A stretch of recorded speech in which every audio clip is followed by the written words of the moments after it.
es muy raro el isleño, o la isleña, que siendo natural de aquí de las islas, llevando generaciones de su familia aquí, no tenga parentesco en Cuba, en Cuba, en Latinoamérica en general, más o menos lejano, porque es que fue impresionante.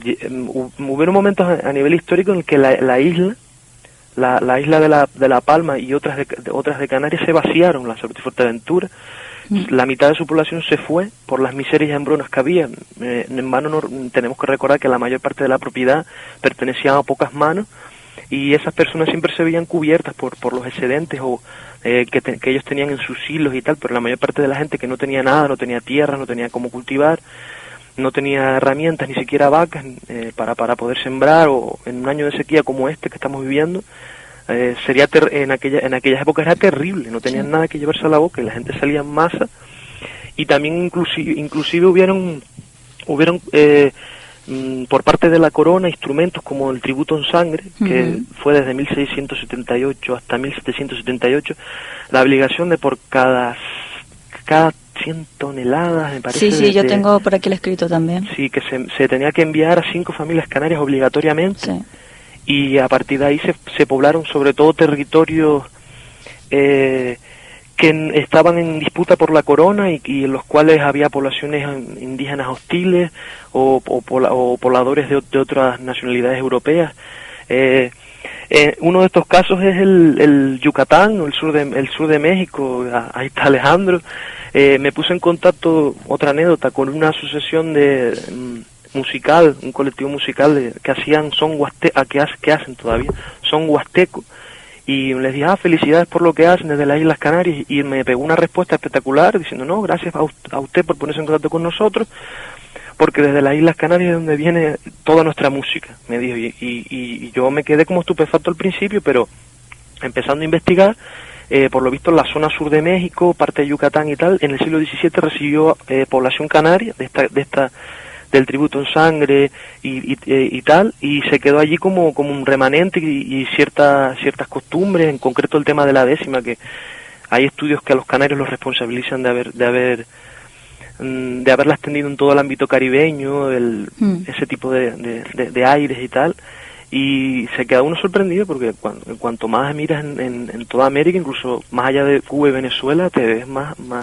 te voy a comentar lo que yo tengo aquí en el escrito que yo tengo. Dice que emigraron en el siglo XVII, como tú dices, a Puerto Rico, Santo Domingo, Florida, Buenos Aires, La Guaira, Texas, etcétera, etcétera. Exacto. En todos esos sitios. Bueno, por ejemplo, entramos en Estados Unidos. En Estados Unidos, que es un sitio donde la gente no se lo podía imaginar a priori, ¿no? Más Estados Unidos, ¿qué va a haber ahí? Pues realmente ese país se hizo a cachos. La independencia que tuvieron de Inglaterra fueron las 13 colonias, que es la parte más oriental, pero luego el resto fue comprada o adquirida. En el caso de México fue un robo flagrante lo que hicieron. Hubieron canarios que fueron ahí a San Antonio, a Texas. De hecho los isleños fundaron San Antonio de Texas, y en el famoso Museo del Álamo, donde fue las gestas de David Crockett y tal, hay 2 piedras de gofio, dos molinos de gofio, testimoniando la presencia de los isleños. Y también lo más curioso, todavía por cierto, en San Antonio de Texas hay una asociación de descendientes de canarios de hace 200 y pico de años. Son unas 200 familias que todavía se relacionan entre ellas, tienen costumbres y tal, pero el caso más curioso es en Luisiana, y le voy a pedir a Alejandro si puede poner a continuación, cuando terminemos el tema de un audio que recopiló Manuel Mora Morales, de allá, una entrevista hecha hace unas décadas a descendientes de canarios, que desde el siglo XVIII, estando allí, se siguieron conservando como isleños y manteniendo la forma de hablar típica canaria del siglo XVIII, con sus formas de expresar, con sus palabras.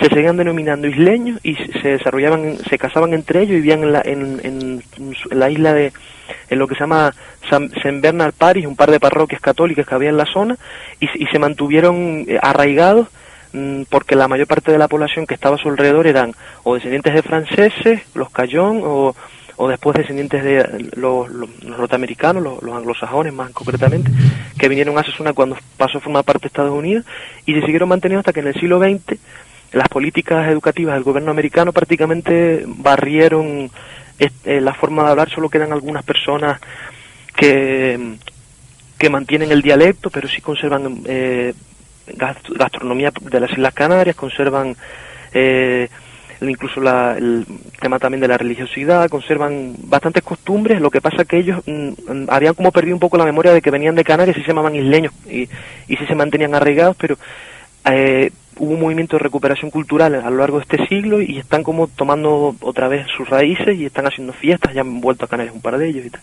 A ver si se puede poner ese audio.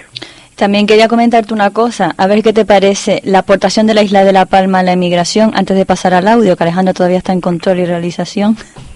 A ver qué te parece. La presencia palmera es la colonización y población de América que está jalonada por multitud de hechos relevantes, como no podía ser menos en un pueblo que históricamente se ha distinguido por su espíritu aventurero y consagración al trabajo. Familias palmeras fueron las primeras que cultivaron vegas de tabaco en Cabaiguán, Cuba, en los primeros años del siglo XVII. Palmeros fueron 9 de los 11 vegueros canarios ahorcados en las guasimas de Jesús del Monte por desobedecer las órdenes de la metrópoli y venderle el tabaco a compradores de Inglaterra que lo pagaban a mejor precio. Maestros palmeros colaboraron en la construcción de los primeros ingenios azucareros cubanos en el siglo XVI. Mayoría de palmeros fueron quienes fundaron la Asociación Canaria de La Habana en el año 1906, que llegó a tener más de 30.000 socios, y palmero de Fuencaliente fue don Alejandro Vienes Pérez, presidente de dicha asociación desde 1908 hasta su fallecimiento en 1914.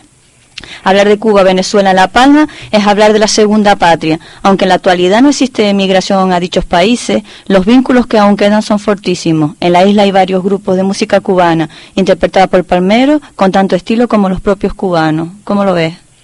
Oh, es una realidad constatable. De hecho, aquí en la isla hay un tipo de son particular, se toca de una manera diferente. Eso indica que el son aquí se lleva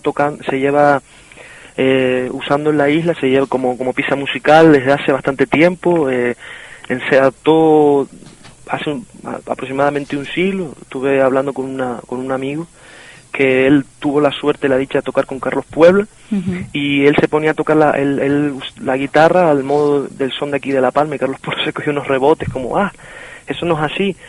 Igual que el punto cubano que se canta aquí en la isla mantiene formas del punto cubano original de los años 20, las primeras grabaciones. Está muy claro la importancia de los palmeros y en el caso concreto del cultivo del tabaco. El cultivo del tabaco en Cuba es muy y también en otro tema que está bastante vetado, que es la participación de los isleños en los procesos revolucionarios o emancipatorios del continente americano, en concreto ese que tú estabas comentando, la revuelta de los vegueros en Cuba. Fue una de las primeras revueltas grandes, importantes que hubo en esa isla en el siglo XVIII. Participaron los canarios que se rebelaron contra los designios de la corona de obligarles a vender a un precio irrisorio el tabaco, y ellos lo pretendían vender a quien quisieran a mejores precios porque era un esfuerzo bastante grande el cultivo, y fue una represión tremenda. Luego también Juan Francisco de León en Venezuela a finales de ese mismo siglo organizó una rebelión impresionante también contra la corona por la cuestión del cacao, porque la corona quería estafar a los isleños con el cacao, y se juntaron los isleños con los indígenas, con los negros, con los mulatos, o sea, las clases más desfavorecidas y más maltratadas de la colonia americana, que los canarios estaban entre ellos.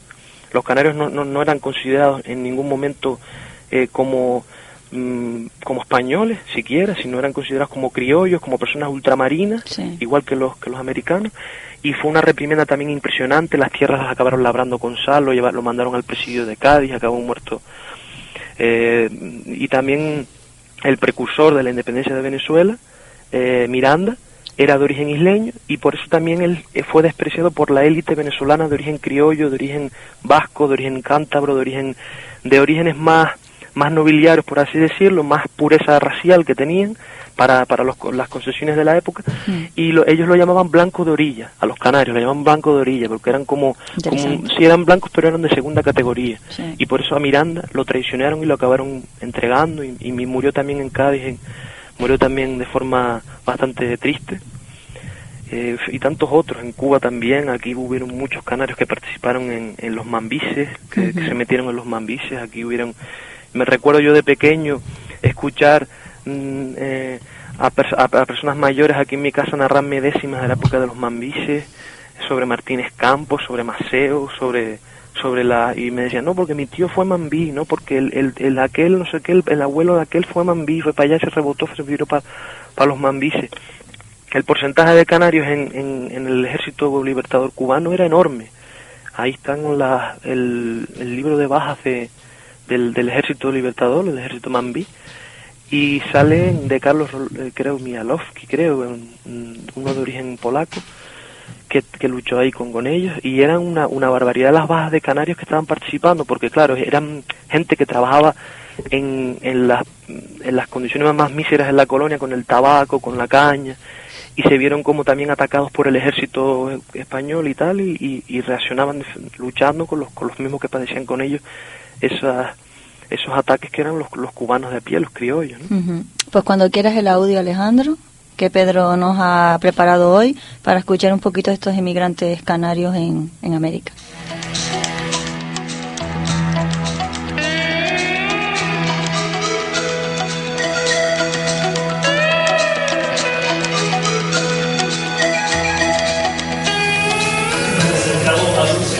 Pero vinieron dos hombres del gobierno, papá les dijo a ellos, dice, sale una luz ahí de ese árbol, a medio lago. ¿Usted creía en esa luz? ¿Usted la vio? No me creí que la vi. Si vino a mi cama, yo una cama. Y vino adentro, vino a mi cama. Y yo tenía la ventana así y la cama estaba ahí. Y cuando la luz vino, se puso arriba la ventana. Y yo la vi cuando se vino de un árbol, por la vez vino y volvió aquí por la ventana. Y aquella luz venía con un rabo. ¿Era grande esta María? Sí. La luz. Sí, la luz era muy grande así, azul, colorada, el rabo así. Oh, tenía un rabo. Tenía un rabo, parecía un carbonado. Tenía un rabo largo, azul. Era como una cometa. Yo no sé lo que era, pero mi papá la vio venir. Papá estaba pescando y la vio venir pero porque ahí la luz venía son de bajo, pero alguien venía allí, pero fue se botó arriba de la cabeza de mamá. ¿Arriba de la cabeza? Mi madre se cayó muerta.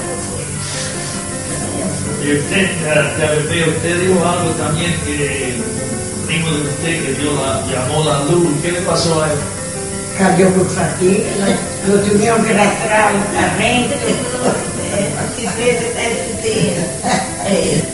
Él le dijo a mi madre y a mi suegra, eran dos mozas y estaban juntas y estaban Cuñero, y le dice, mira la luz allá. Y él dice, Cuñero, venga, quiero hablar, venga. Y la luz vino, y cayó para atrás. El pasillo de luz de la calle cayó para atrás.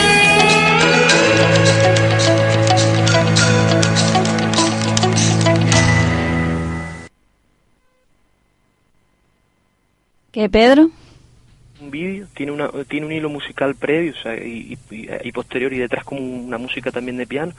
Es una entrevista a una persona mayor, ya fallecida probablemente en los años 80, que seguía conservando la misma forma de hablar de sus antepasados canarios que fueron allá a Luisiana, en Estados Unidos, en el siglo XVIII. Es que parece una señora de aquí, por así decirlo, del Paso de Tijarafe. Exacto. Habla igual, pero y con términos ya arcaísmos, incluso ancina. Sí. Decían después, cosas que palabras del castellano antiguo las sigan conservando, haya, el aspirar las H, que también se usaba aquí antiguamente en el campo. Es increíble porque demuestra un arraigo a esa comunidad y a ese habla, que si no hubiera sido por las políticas, como dije antes, educativas del gobierno de Estados Unidos, se hubiera mantenido, pero ya son muy pocos los que lo hablan, pero demuestra un sentimiento de unidad y de cohesión en torno a las costumbres y a las tradiciones mayor que el que tenemos aquí, y debería darnos incluso a mucha gente de esta isla y de Canarias vergüenza que gente que lleve fuera de Canarias 200 años conserve más las tradiciones y en un contexto hostil, rodeados de toda clase de poblaciones que no tenían nada que ver con los canarios ni nada, anglosajones, franceses. Es que hablamos el primer programa que tuviste aquí, que la gente de aquí joven no tiene interés por la cultura nuestra, y la gente mayor de aquí, la que todavía sigue hablando de la época de mis padres, dicen que el folclore nuestro pues es aburrido, porque siempre es lo mismo. Entonces estamos entre la controversia de una cosa y otra, ¿sabes? Claro, claro. Mire, yo quería hablar contigo de la emigración clandestina. A ver qué te parece este relato que tengo yo. Durante la Guerra Civil Española y años después, la emigración estuvo prohibida. Los canarios, marcando otro episodio más en su historia, se la ingeniaron para enfilar de nuevo la proa hacia el continente soñado. Entre los años 1948 y el 51, años de la hambruna y persecuciones políticas, salen de las islas multitud de hombres en pequeñas embarcaciones clandestinas, amparados en la oscuridad de la noche y en las intrincadas costas del archipiélago. La mayoría eran jóvenes, para los cuales otra excusa para marchar era librarse del servicio militar. Por eso se buscaban como fueran las 5.000 pesetas del pasaje, hoy 30 euros, para la gente joven que no se acuerda de las pesetas. ¿Cuánto dinero era eso en esos tiempos tan difíciles? Pequeños barcos de cabotajes, pesqueros, yates, cualquier embarcación era buena para escapar en busca de nuevos horizontes. La embarcación que más pasajeros llevó fue el Nuevo Teide, con 286 hombres. Este salió de la playa del Puertito, en Fuencaliente, en La Palma, la noche del 6 de abril de 1950, un jueves santo, llegando a Venezuela 31 días después. Luego de pasar por muchas dificultades, un diario de a bordo relatado por el inmigrante fuencalentero Miguel Santos Pérez detalla todo el dramatismo y el dolor pasado en la travesía. Además del Nuevo Teide, otras 7 embarcaciones ilegales partieron desde La Palma en dirección a Venezuela durante el año 1950, transportando un total de 1.265 inmigrantes indocumentados. Uno de esos barcos fue el Benaguare, construido en Santa Cruz de La Palma y conocido como el yate de don Armando Llanes, prestigioso comerciante y constructor naval palmero. Zarpó del faro de Fuencaliente con 150 pasajeros y llegó a Venezuela 21 días después de su partida, teniendo la travesía más rápida y placentera de toda la migración clandestina. ¿Qué te parece? Sí, es increíble. Eso me recuerda la travesía rápida a un velero que fue construido aquí. No tiene que ver con la historia, pero también era para la migración, ¿no? El famoso La Verdad, que dicen que llegó a Cuba en 16 días, un récord, ¿sabes? Sí. Un hecho aquí en la propia isla. Pero sí, la migración clandestina, eso fue tremendo, y es la última jornada migratoria fuerte, aparte de esta que estamos ahora, que mucha gente se está yendo para Europa, aunque ya me ha dicho un montón de gente que se quiere ir para Venezuela también otra vez. Sí, pero está la cosa difícil allá, ¿eh? Pues no, eso ya, aquí está la cosa también. Y a mí me lo han dicho también, Pedro, que si Cuba y Venezuela estuvieran bien, todo el mundo volvía para allá, ¿sabes? Pues si no queda mucho para eso, pero la última jornada fuerte y que marcó a las islas, tal y como la ha marcado fue la venezolana. La venezolana está más claro, es impresionante. Si bien hubo isleños en Venezuela desde prácticamente hace siglos, desde el siglo XVI habían isleños yendo, que es una cosa que se suele comentar. No, los canarios, bueno, los gallegos, los canarios son un pueblo migrante, también los gallegos llevan emigrando como tal 1 siglo y medio. Los canarios llevan emigrando más de 400 años, desde casi la conquista ya habían canarios yendo para allá. Montones de pueblos en esa república, en Venezuela, son fundados por canarios en esos siglos, e incluso hay tradiciones como el famoso garrote tocuyano, el palo tocuyano, que es probable que tenga algún tipo de influencia canaria. También pueblos incluso se han encontrado genes isleños en zonas, lo comentaba Manuel Hernández en una entrevista que le hizo a la televisión autonómica, que se encontraron genes de origen canario, de origen indígena, en las zonas incluso negras en Barlovento,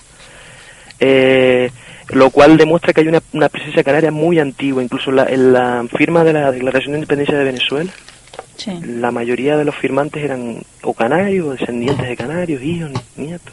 También sabe de Simón Bolívar, que era descendiente de canarios. Descendiente de canarios, y también tiene una rama que lo conecta incluso con algunos antepasados guanches y tal en Canarias. Fue muy importante, pero esta última, al ser la más reciente, es la que hace que todos los canarios tengamos la ligación que tenemos con ese país, e incluso que se ve a nivel en la calle, ¿no? Aquí un montón de gente que retornada de Venezuela, en la anterior bajada de la Virgen, una anécdota, me aparecieron por aquí 3 primas que yo no conocía de nada. Fíjate. No, somos primas de ustedes, no sé qué, por parte de mi abuelo, y muy encantado y muy el placer de conocer a la familia que tiene uno al otro lado del Atlántico, ¿no? Y claro, incluso a nivel gastronómico, la cantidad de areperas, el gusto que hay en Canarias por la comida venezolana, que es bastante acentuado. Sí. Incluso mayor que por lo que son hamburguesas y todo esto. Sí. Las areperas hay en cada lado de Canarias y son de momento, gracias a Dios, aquí son muy concurridas y una comida impresionante. A mí me encanta. También el folclore aquí gusta mucho, lo que es lo que son los cantos cantos venezolanos, lo que son los joropos, lo que son la música llanera, incluso vienen a cada rato, hay festivales.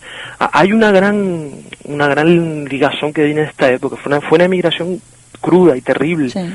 Porque después del golpe de Estado de Franco hubo una época muy mala para las islas, porque el sector productivo se desmanteló completamente. Sí. La economía se centró y hacia lo que es el mercado español, porque antes las islas, lo que era el plátano y todas las exportaciones, incluso La Palma exportaba almendras a Estados Unidos, exportaba albaricoque con conserva a Cuba. Todo eso se liquidó con el golpe de Estado franquista, porque se centró los primeros años en una autarquía que totalmente de espaldas al mundo, y por eso aquí el tanto por ciento de población que había se quedó de repente, como está pasando ahora, pero a un nivel mucho mayor, desempleada. El campo no daba para mantener a toda esa gente, y fue increíble la barbaridad en esos barquitos pequeños. Como dice la canción el poema de Pedro Lescano, musicado luego por Taller La Maleta, ¿no? Esos barquillos atuneros que tienen 2 proas, una a cada lado, y siempre van avanta a toda vela, ¿no? Como que siempre iban para adelante, sí. Que lo vemos también en la película Guarapo. Fue una época muy sufrida, pero luego dio sus frutos, porque tanto esa migración como la de Cuba fue la que hizo que Canarias prosperara. Que Canarias prosperara, claro. y que el acceso a la propiedad se consumara, porque sí. Antes de la ida a Cuba y de esta Venezuela, un montón de gente no tenía tierras, no tenía propiedades, y aquí vino mucha gente, compró pedacitos de plátanos, se hizo sus apartamentitos, se hizo sus casitas. De hecho hay muchas casas de estilo venezolano, con esos grandes garajes, de arquitectura también. Y ayudar a impulsar la isla, que duda cabe, que fue algo que le tenemos que agradecer a Venezuela, sí, y a América toda. América toda. De como anécdota contarte que César, después de decir agur y hola y adiós, su segunda palabra es cacique en La Palma. Así que César ya sabe que esa palabra siempre desde la historia. Esa palabra ya también casualmente es un americanismo, procede de las antiguas poblaciones del Caribe. Y aquí en Canarias se adaptó de forma pero totalmente efectiva, porque tenía razón, porque estaba aquí el caciquismo y todavía está, y gracias a esos caciques, gracias, porque decir gracias le queda muy grande. Sí. Los isleños han estado yendo con una mano delante y otra atrás para América, porque claro, no tenían, casi todas las tierras las tenían ellos. Pues sí. Ellos poseían casi todos la comida, y dicen aquí en La Palma, por ejemplo, es una cosa que no tiene nada que ver con lo de hoy, pero puede ayudar a entender por qué los canarios salían de aquí pitando, ¿no? Sí.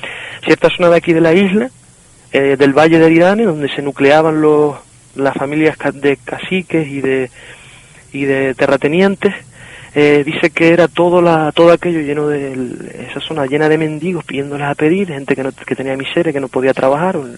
Se cuenta que casi más del 90% de las tierras pertenecían a esta gente antes, y ellos como si nada no les daban de comer. Incluso existía el derecho de pernada. Para que no se sepa, el derecho de pernada es el derecho a acostarte con la mujer de uno de tus súbditos, porque aquí lo que había era una servidumbre estilo medieval hasta hace un siglo, sí. Incluso menos, acostarte cuando querías con la mujer. El derecho europeo original decía que era en la noche de la boda, pero aquí se acostaban cuando les daba la gana. Ah, sí, eso se vio en Brejar, y eso fue un boom cuando en Brejar. Pero aquí lo teníamos en La Palma hasta el otro día prácticamente, aunque yo diría incluso que está reciclado en el día de hoy bajo nuevas formas, pero bueno. Y